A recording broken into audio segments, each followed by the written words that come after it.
Assalamualaikum warahmatullahi wabarakatuh. Halo teman-teman, berjumpa lagi dengan saya Restu Rahmatika, mahasiswa Universitas Terbuka UPBJJ Surakarta. Hari ini kita akan belajar tentang dua perubahan wujud zat yang menarik loh, yaitu menyublim dan mengkristal. Keduanya termasuk dalam perubahan wujud zat yang terjadi karena perubahan suhu. Tujuan dari pembelajaran hari ini adalah mengamati perubahan wujud zat dari padat menjadi gas dan mengamati perubahan dari gas menjadi padat. Teman-teman, tahu tidak? Setiap benda di sekitar kita bisa berubah wujudnya jika suhunya berubah. Zat padat bisa menjadi cair, cair bisa menjadi gas, dan bahkan ada zat padat yang bisa langsung menjadi gas tanpa mencair terlebih dahulu.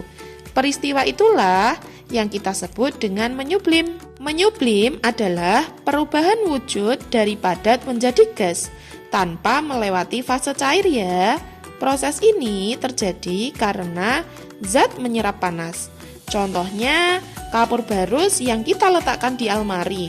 Lama-kelamaan kapur barus itu menghilang. Bukan karena meleleh, tetapi karena menyublim menjadi gas. Sebaliknya, ada proses yang berlawanan ya, yaitu mengkristal atau kita sebut dengan desublimasi. Mengkristal adalah perubahan wujud dari gas menjadi padat, juga tanpa melalui fase cair ya. Proses ini terjadi ketika zat kehilangan panas atau mendingin dengan cepat. Misalnya, uap kapur barus yang terkena permukaan dingin bisa berubah menjadi serbuk putih kecil. Itulah hasil dari mengkristal. Teman-teman, sekarang kita akan melakukan percobaan yang seru tentang perubahan wujud zat ya, yaitu menyublim dan mengkristal dengan menggunakan bahan yang mudah kita temui. Sebelum memulai, yuk siapkan alat dan bahannya. Ada kapur barus, lilin, korek api, kaleng dan tutupnya, ada penyangga kaleng, dan beberapa potong es batu. Ingat ya, kita harus hati-hati karena nanti akan menggunakan api. Pertama, letakkan kapur barus ke dalam kaleng kosong.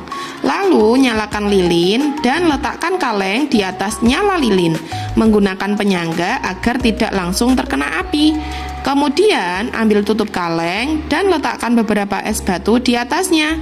Tutup kaleng bagian atas dengan posisi tutupnya terbalik.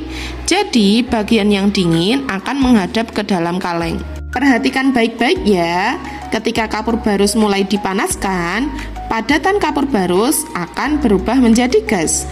Ini proses penyubliman, yaitu perubahan dari padat langsung menjadi gas tanpa melalui fase cair.